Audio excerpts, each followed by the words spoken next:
Saraswati study centre में सभी विद्यार्थियों का स्वागत है। आज हम हिस्ट्री का फर्स्ट चैप्टर का VVI ऑब्जेक्टिव क्वेश्चन लेके आए हैं जो सीधे आपके एग्जाम में पूछे जाते हैं। पहला प्रश्न है, इटली एवं जर्मनी वर्तमान में किस महादेश के अंतर्गत आते हैं? यूरोप महादेश के अंतर्गत। दूसरा प्रश्न है, मेजनी का संबंध किस संगठन से था? कार्बोनरी संगठन से। तीसरा प्रश्न है, गेरिबाल्डी पेशे से क्या था? गेरिबाल्डी पेशे से क्या था? नाविक था। चौथा प्रश्न है, जर्मन राइन राज्य का निर्माण किसने किया था? Napoleon Bonaparte. पांचवा प्रश्न है, इटली एवं जर्मनी के एकीकरण के विरुद्ध कौन थे? ऑस्ट्रेलिया। छठा प्रश्न है, फ्रांस में किस शासक वंश की पूर्ण स्थापना वियना कांग्रेस द्वारा की गई? बुर्बो वंश या बुर्बो राजवंश का। 7 नंबर प्रश्न है, काउंट काबूर को विक्टर एमनुएल ने किस पद पर नियुक्ति किया? प्रधानमंत्री पर। 8वां प्रश्न है, जाल्बेरिन कैसी संस्था थी? व्यापारियों की। 9 नंबर प्रश्न है, रक्त एवं लौह नीति का अवलंबन किसने किया था? बिस्मार्क ने। 10 नंबर प्रश्न है, फ्रैंकफर्ट की संधि कब हुई थी? 1871 ईस्वी में। 11 नंबर प्रश्न है, यूरोप वासियों के लिए किस देश का साहित्य एवं विज्ञान का प्रेरणा स्रोत रहा? यूनान का। 12 नंबर प्रश्न है, इंडियानोपुल की संधि कब हुई? 1829 ईस्वी में। 13 नंबर प्रश्न है, हंगरी की राजधानी कहाँ है? बुडापेस्ट। 15 नंबर प्रश्न है, वियना सम्मेलन कब हुआ? 1815 ईस्वी में।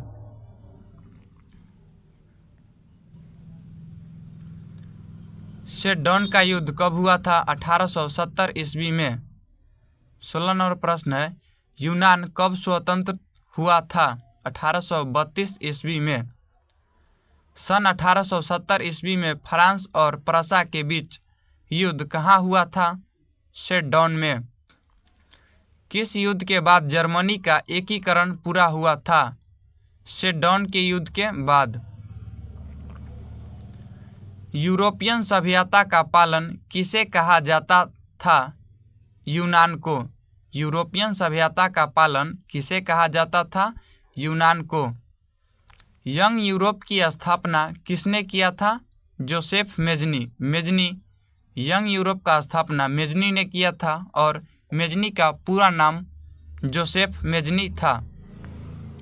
यूरोप का मरीज किसे कहा जाता था? तुर्की को।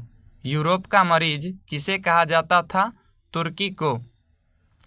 1830 की क्रांति के बाद फ्रांस में किस शासक वंश की पूर्ण स्थापना हुई? 1830 ईस्वी के क्रांति के बाद किस प्रकार के शासन स्थापित हुआ? संवैधानिक राजतंत्र का। जर्मनी के एकीकरण के प्रमुख वास्तुकार कौन था? बिस्मार्क था। वियना सम्मेलन की मेजबानी किसने किया? मेटरनिक ने। वियना सम्मेलन की मेजबानी किसने किया? मेटरनिक ने। सिकंदर कहाँ का निवासी था? सिकंदर कहाँ का निवासी था? यूनान का। हिगेल किस देश का दार्शनिक था? जर्मनी का। हिगेल किस देश का दार्शनिक था? जर्मनी का। फ्रांसीसी क्रांति कब हुई? 1789 ईस्वी में। या फ्रांस की क्रांति कब हुई? 1789 ईस्वी में। लुई 16वां को फांसी कब दी गई थी? 21 जनवरी 1793 ईस्वी में। लुई 16वां को फांसी कब दी गई थी? 21 जनवरी 1793 ईस्वी में। इटली के एकीकरण कब पूरा हुआ? इटली के एकीकरण कब पूरा हुआ? 1871 ईस्वी में। इटली के एकीकरण कब पूरा हुआ? 1871 ईस्वी में। सेडन का युद्ध किसके बीच हुआ? फ्रांस और प्रसा के बीच। आप लोग एक मौखिक प्रश्न बताइए कि सेडन का युद्ध, सेडोवा का युद्ध कब हुआ? सेडोवा का युद्ध कब हुआ? कमेंट सेक्शन में ज़रूर बताएं। अब सब्जेक्टिव प्रश्न है जो VVI है। राष्ट्रवाद क्या है? राष्ट्रवाद क्या है? राष्ट्रवाद एक ऐसी भावना है राष्ट्रवाद एक ऐसी भावना है जो किसी विशेष भौगोलिक, सांस्कृतिक या सामाजिक परिवेश में रहने वाले लोगों में एकता की वाहक बनाती है। यह आधुनिक विश्व की राजनीति का जागृति का प्रतिफल है। फिर से, राष्ट्रवाद एक ऐसी भावना है जो किसी विशेष भौगोलिक, संस्कृति या सामाजिक परिवेश में रहने वाले लोगों में एकता की वाहक बनाती है। यह आधुनिक विश्व की राजनीति जागृति का प्रतिफल है। 32 नंबर प्रश्न है, मेजनी कौन था? मेजनी कौन था? मेजनी साहित्यकार, गणतांत्रिक विचारों का समर्थक और योग्य सेनापति था जिन्होंने इटली के एकीकरण में महत्वपूर्ण योगदान दिया। मेजनी यंग इटली और यंग यूरोप की स्थापना किया। इसे इटली के एकीकरण के जनक माना जाता है और इसका संबंध कार्बोनरी संगठन से था। वीवीआई प्रश्न है, फिर से देख लीजिए एक बार। मेजनी कौन था? मेजनी साहित्यकार, गणतांत्रिक विचारों का समर्थक था। मेजनी साहित्यकार, गणतांत्रिक विचारों का समर्थक था और योग्य सेनापति था जिन्होंने इटली के एकीकरण में महत्वपूर्ण योगदान दिया। मेजनी यंग इटली और यंग यूरोप की स्थापना किया। इसे इटली के एकीकरण के जनक माना जाता है और इसका संबंध कार्बोनरी संगठन से था। 33 नंबर प्रश्न है, जर्मनी के एकीकरण की बाधाएं क्या थी?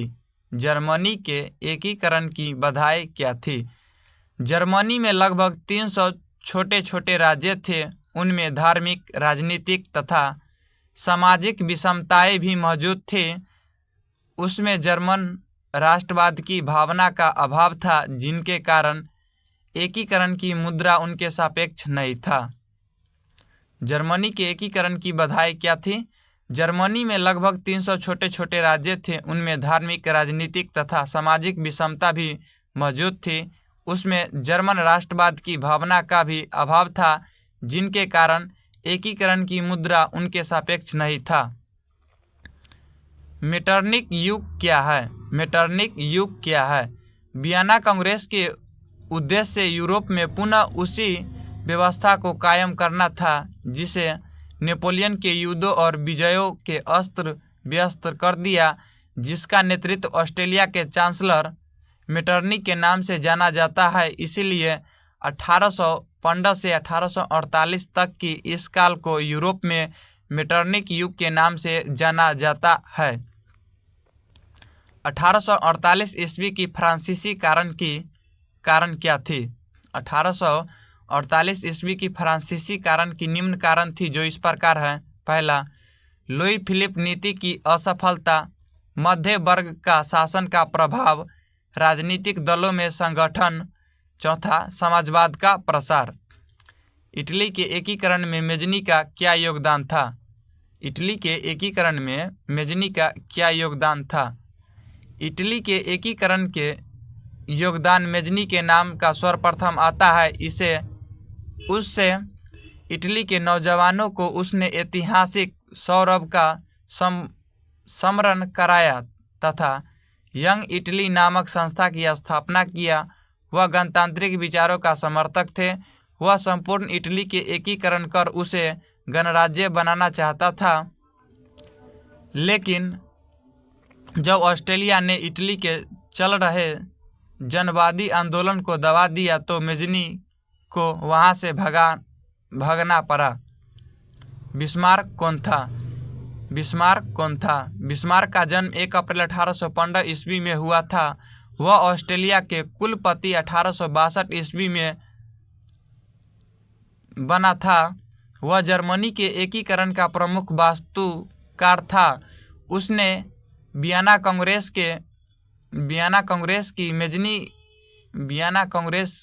के उद्देश्य से इस प्रश्न पर कुछ डाउट है, रहने दो। गेरिबाल्डी को चर्चा करें। गेरिबाल्डी का जन्म 1807 ईस्वी के निस नगर नामक में हुआ था। वह मेजनी के विचारों का समर्थक था, परंतु बाद में काबूल के प्रभाव में आकर संवैधानिक राजतंत्र का समर्थक बन गया। 1862 ईस्वी में गेरिबाल्डी ने रोम पर आक्रमण की योजना बनाई। मेजनी का जीवनी को लिखे। मेजनी साहित्यकार गणतांत्रिक विचारों का समर्थक था, जिन्होंने इटली के एकीकरण में महत्वपूर्ण योगदान दिया। मेजनी यंग इटली और यंग यूरोप की स्थापना किया। इसे इटली के एकीकरण का जनक माना जाता है और इसका संबंध कार्बोनरी संगठन से था। लास्ट प्रश्न है, इतिहास क्या है? इतिहास मानव विकास के उस काल को कहा जाता है जिसका विवरण लिखित रूप से उपलब्ध हो। अगर चैनल पर नए हो तो चैनल को सब्सक्राइब कर देंगे और जितना हो सके इस वीडियो को शेयर करें।